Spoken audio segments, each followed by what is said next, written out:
balik hamparan hijau perkebunan kelapa sawit yang terbentang luas, terdapat jutaan cerita tentang perjuangan dan harapan petani kelapa sawit. Kelapa sawit salah satu penggerak ekonomi utama untuk kehidupan jutaan petani di Indonesia. Kita akan menggali lebih dalam lagi bagaimana perkebunan kelapa sawit telah menjadi sumber pendapatan utama bagi petani dan dapat mensejahterakan kehidupan petani.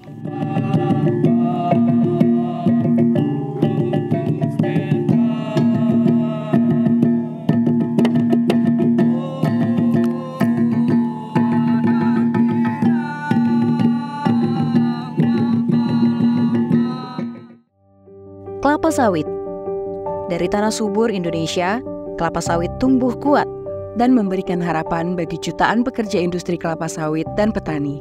Di setiap kebun kelapa sawit selalu ada cerita perjuangan para pekerja di industri kelapa sawit hingga petani yang selalu bersemangat menyiapkan diri untuk merawat, memanen buah kelapa sawit yang menjadi tulang punggung ekonomi mereka.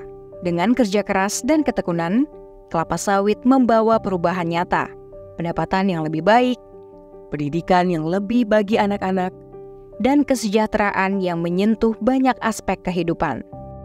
Saya kerja di perusahaan kelapa sawit, pendapatan saya lebih tinggi daripada pekerjaan yang lain. Menurut saya itu yang pertama. Yang kedua, kemudian ilmu perkebunan tentunya, yang bagaimana cara mengelola dari pertumbuhan kelapa sawit hingga menjadi pengolahannya hingga menjadi minyak atau CPO.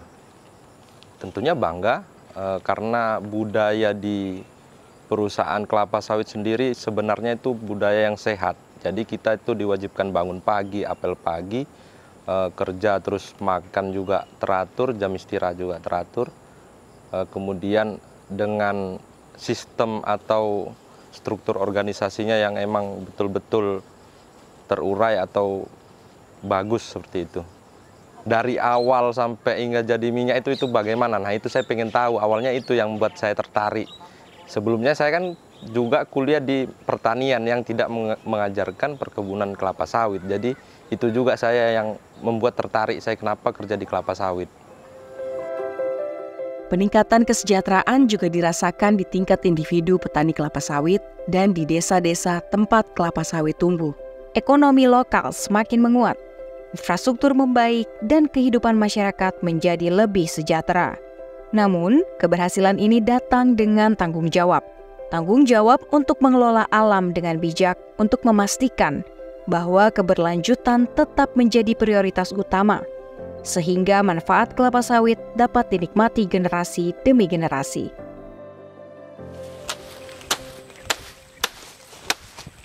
Sore, Pak. Sore, Bu. Maaf ganggu, saya Afi ini dengan Bapak. Dengan Bapak Dede. Pak Dede Iya. boleh ngobrol-ngobrol sebentar nih, Boleh, Pak? Bu. Maaf ya, Kita Bu ya. pause dulu Saya kerja ya. potong dulu nih, Iya, saya nggak masukkan apa-apa. dulu.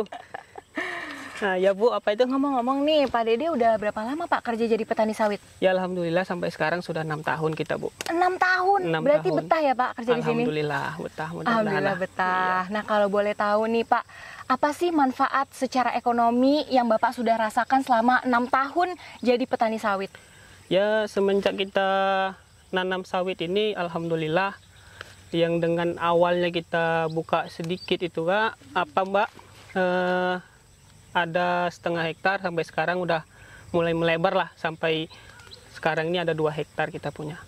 Kalau untuk keuntungan, karena sawit ini kita untuk di 3 tahun awal mulai dari tanam, pastinya kita ngeluarin modal dulu sebanyak-banyaknya. Setelah kita panen awal, dari kastrasi sampai ke panen perdana, panen selanjutnya sampai ke TM dianya, itu mungkin sudah menghasilkan untuk kita. Bahkan sampai ke tahun ke depan, sampai ke 24 tahun ke depan. Bahkan untuk anak cucu kita masih bisa untuk merasakan gitu. Ya Alhamdulillah, paling tidaknya kita sudah punya tabungan untuk masa depan si adiknya nanti. Indonesia menjadi negara penghasil kelapa sawit terbesar di dunia. Indonesia menduduki ranking pertama sebagai eksportir terbesar CPO dunia dengan menguasai 55% pangsa pasar global. Total ekspor komoditas tersebut mencapai 37,3 juta ton. Kelapa sawit memiliki banyak manfaat. Salah satunya sebagai bahan utama minyak sawit yang digunakan dalam produk makanan, produk non-pangan seperti kosmetik, farmasi, untuk kebutuhan sehari-hari, sabun mandi, deterjen, hingga green energy. Selain itu, limbah dari industri sawit seperti cangkang dan serat dapat dimanfaatkan sebagai bahan bakar terbarukan atau pupuk organik, serta membantu terciptanya konsep zero waste di sektor ini. Dengan program seperti peremajaan sawit rakyat, produktivitas perkebunan juga terus meningkat, memberi manfaat langsung bagi petani kecil. Kelapa sawit, sebuah komoditas penting bagi Indonesia, bukan hanya memberikan kontribusi signifikan pada ekonomi nasional, tetapi juga menawarkan berbagai manfaat yang menjangkau lebih luas. Bagi para petani, kebun sawit menjadi sumber penghidupan untuk meningkatkan pendapatan mereka melalui hasil panen yang terus berkelanjutan. Melalui program peremajaan dan dukungan pelatihan, teknologi yang ditawarkan pemerintah, kebun sawit juga menjadi lebih produktif, memberikan kesejahteraan yang lebih besar bagi petani kecil dan keluarganya. Berdasarkan peraturan Presiden nomor 61 tahun 2015, BPDPKS atau Badan Pengelola Dana Perkebunan Kelapa Sawit itu bertugas untuk menghimpun dana, khususnya yang berasal dari ekspor crude palm oil atau CPO dan produk-produk turunannya, dan kemudian selanjutnya dana tersebut akan disalurkan kembali untuk membiayai program-program pengembangan sawit berkelanjutan ya, dalam bentuk program pengembangan sumber daya manusia untuk perkebunan kelapa sawit, program penelitian pengembangan perkebunan kelapa sawit, promosi, kemudian peremajaan perkebunan kelapa sawit, program sarana dan prasarana perkebunan kelapa sawit, dan pemenuhan hasil perkebunan kelapa sawit untuk kebutuhan pangan, hilirisasi industri perkebunan kelapa sawit, serta penyediaan dan pemanfaatan bahan bakar nabati dalam bentuk biodiesel. Ya. Nah, program pengembangan sumber daya manusia perkebunan kelapa sawit, demikian juga perkebunan permajaan, program sarana prasarana perkebunan kelapa sawit, ini khusus diberikan kepada para petani sawit, ya, guna meningkatkan kesejahteraan petani tersebut, khususnya untuk meningkatkan produktivitas dari tandan buah segar yang dihasilkan. Ya. Nah, perlu saya sampaikan tingkat capaian ya dari program-program tersebut sejak BPDPKS ini didirikan pada tahun 2015. Yang pertama, pengembangan sumber daya manusianya, ya. Jadi kita dalam kaitan dengan program ini kita memberikan program-program pemberian beasiswa, pendidikan, pelatihan, pendampingan kepada para petani. Ya. Nah, sampai dengan saat ini tingkat capaiannya itu sumber daya manusia perkebunan yang sudah dilatih ya dengan melalui program ini kurang lebih berkisar sekitar 21.366. Kemudian para mahasiswa yang menerima beasiswa dari BPDPKS itu saat ini sudah mencapai 6.265. Ya. Nah, kalau program peremajaan kelapa sawit ini BPDPKS ini telah membiayai program tersebut untuk peremajaan perkebunan kelapa sawit rakyat seluas 344.792 hektar ya, yang dikelola oleh para petani sejumlah 154.866 ya. Dari program sarana prasarana ya, ini saat ini BPDPKS telah memberikan dukungan untuk pemberian program sarana prasarana ini kepada 79 lembaga pekebun ya, yang meliputi anggota-anggotanya itu sekitar 5.735 pekebun ya, yang telah kita berikan dukungan untuk program sarana dan prasarana. Nah, dari data menunjukkan bahwa harga kelapa sawit ini meningkat cukup signifikan semenjak BPDPKS itu didirikan pada tahun 2015. Di tahun 2015 kita lihat bahwa harga kelapa sawit itu mencapai hanya sekitar 671 US dollar ya. Nah, selanjutnya kalau kita lihat saat ini pada bulan Agustus yang lalu, pada tahun 2024, harga kelapa sawit ini sudah mencapai sebesar kira-kira 810 US dollar. Jadi terjadi suatu peningkatan yang cukup tajam dibandingkan dengan tahun 2015 yang lalu. Nah, kenaikan harga CPO ini atau crude palm oil ini di pasar internasional tentunya akan sangat berpengaruh ya terhadap peningkatan kesejahteraan petani kelapa sawit. Karena apa? Dengan meningkatnya harga CPO ini otomatis nanti akan memberikan pengaruh terhadap peningkatan harga tandan buah segar yang dihasilkan oleh para petani atau pekebun ini tadi. Nah, demikian juga sejak tahun 2000 ya, program-program BPDPKS di sektor kelapa sawit ini tadi telah membantu 10 juta orang petani ya yang keluar dari tingkat kemiskinan karena faktor-faktor yang terkait dengan perkebunan kelapa sawit. Dan setidaknya kurang lebih ada 1,3 juta orang di pedesaan yang terangkat langsung ya, dari garis kemiskinan ya, karena industri kelapa sawit. Daerah dengan perkebunan kelapa sawit ya, daerah-daerah di mana di situ ada perkebunan kelapa sawit ini juga memiliki penurunan tingkat kemiskinan yang jauh lebih besar dibandingkan dengan daerah-daerah lain di mana di situ tidak terdapat kelapa sawit. Nah, kemudian industri kelapa sawit di tingkat nasional juga telah berkontribusi pada berbagai tujuan SDG, ya, Sustainable Development Goals, seperti pengurangan kemiskinan, pembangunan energi berkelanjutan, pertumbuhan ekonomi yang inklusif, kesehatan, kesejahteraan, pendidikan yang berkualitas, serta kesetaraan gender. Ya. Selain itu, program DPKS melalui program pengembangan sumber daya manusia, peremajaan kelapa sawit, program sarana prasarana, juga memiliki program yang kita sebut dengan program penelitian dan pengembangan. Ya.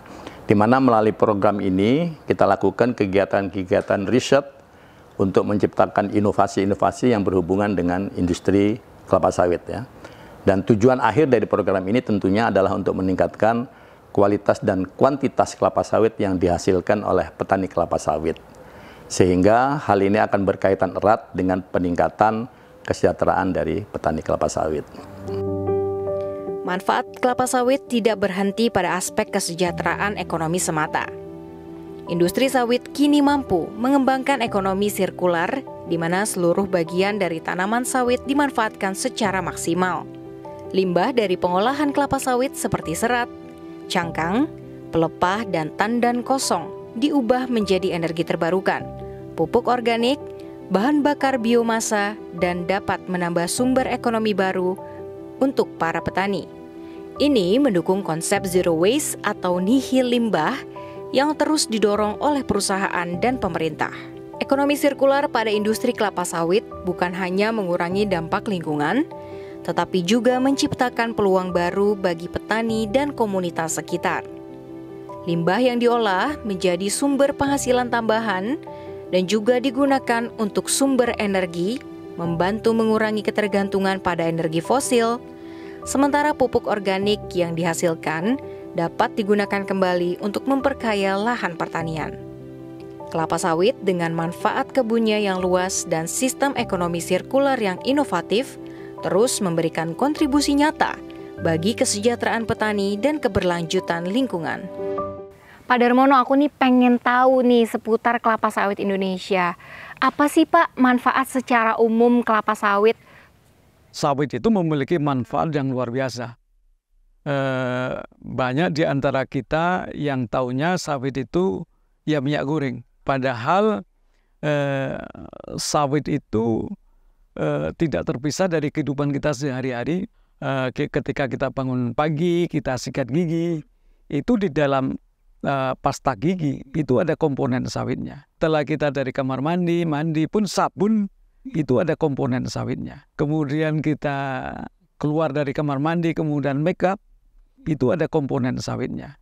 Makan siang itu minyak gorengnya kan juga dari sawit, ya kan? Kalau kita tidak tahu manfaat sawitnya, kemudian kita akan tidak mengapresiasi terhadap keberadaan sawit. Mungkin masyarakat juga belum tahu bahwa di Indonesia itu kebun sawit sudah seluas 16,3 juta hektar, mengambilkan CPO atau minyak yang bisa tadi kemudian dirafinasi, difraksinasi, menghasilkan produk-produk turunan yang tadi untuk membuat seluruh bahan-bahan dan kebutuhan sehari-hari tadi. Jadi Indonesia itu merupakan konsumen kelapa sawit terbesar di dunia, termasuk yang besar ya.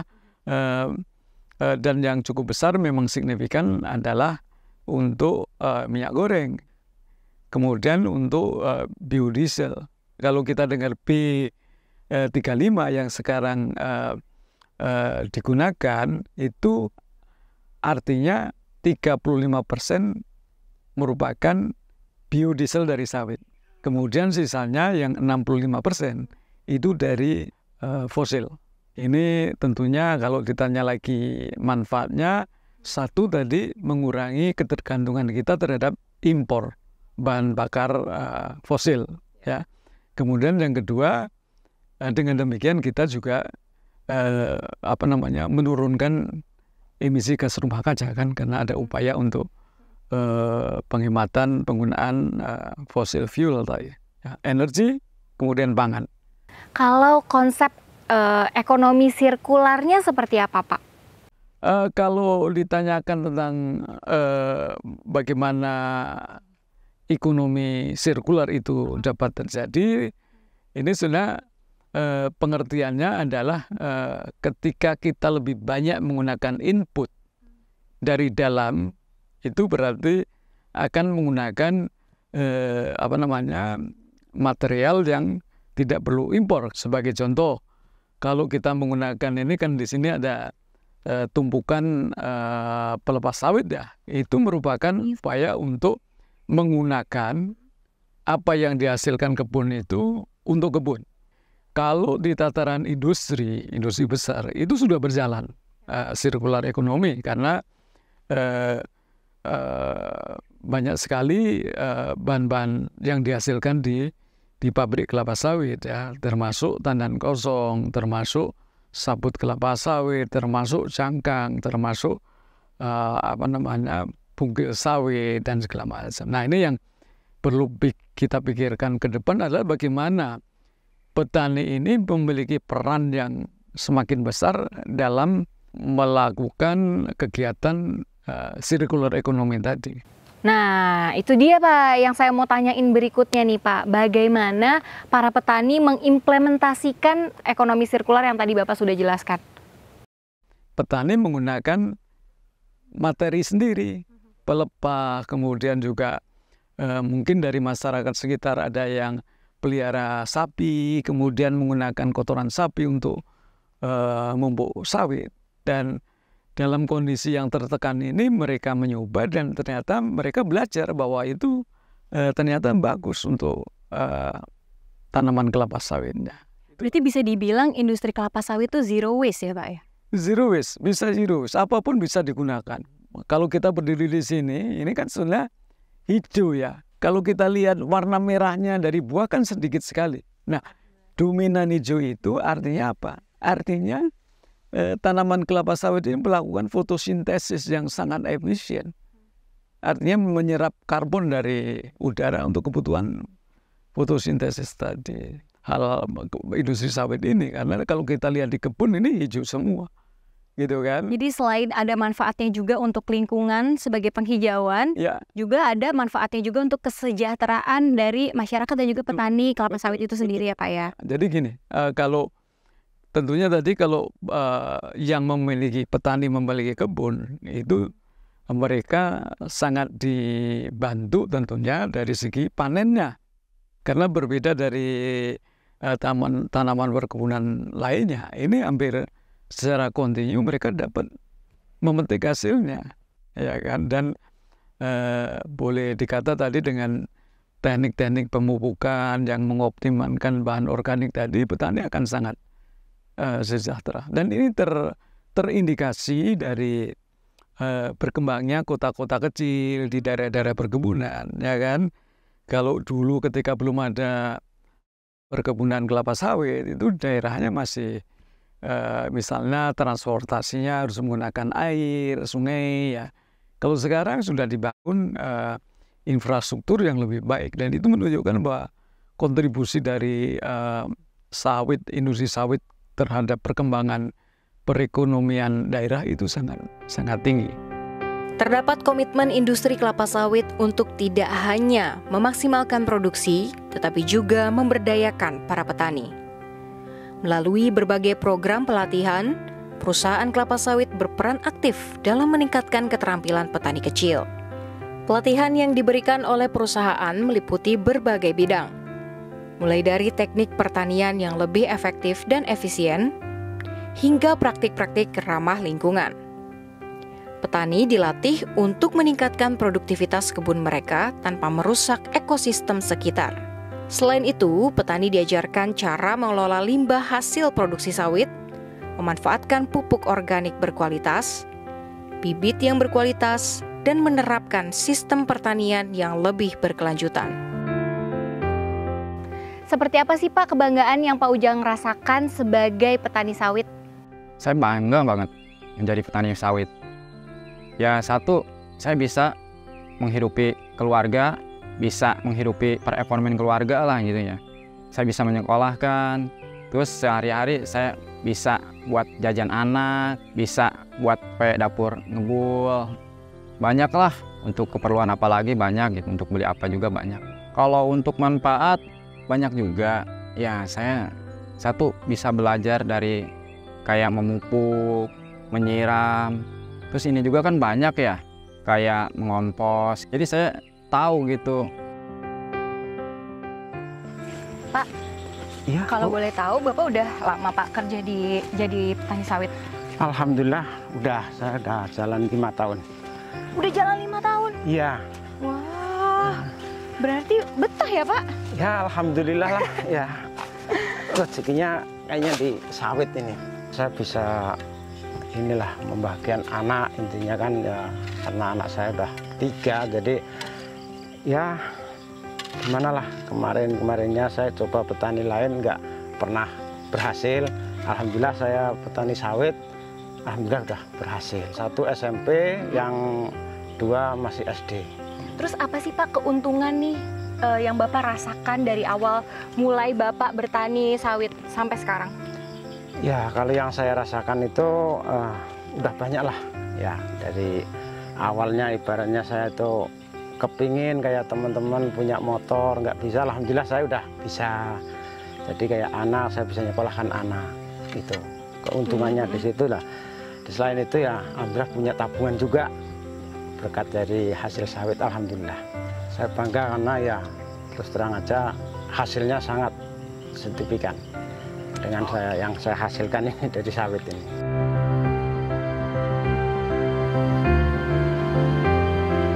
Perjalanan kita dalam mengenal lebih dekat peran kelapa sawit dalam mensejahterakan petani melalui kerja keras dan kemitraan yang kokoh, petani telah mampu meningkatkan taraf hidup mereka dan membangun masa depan yang lebih baik.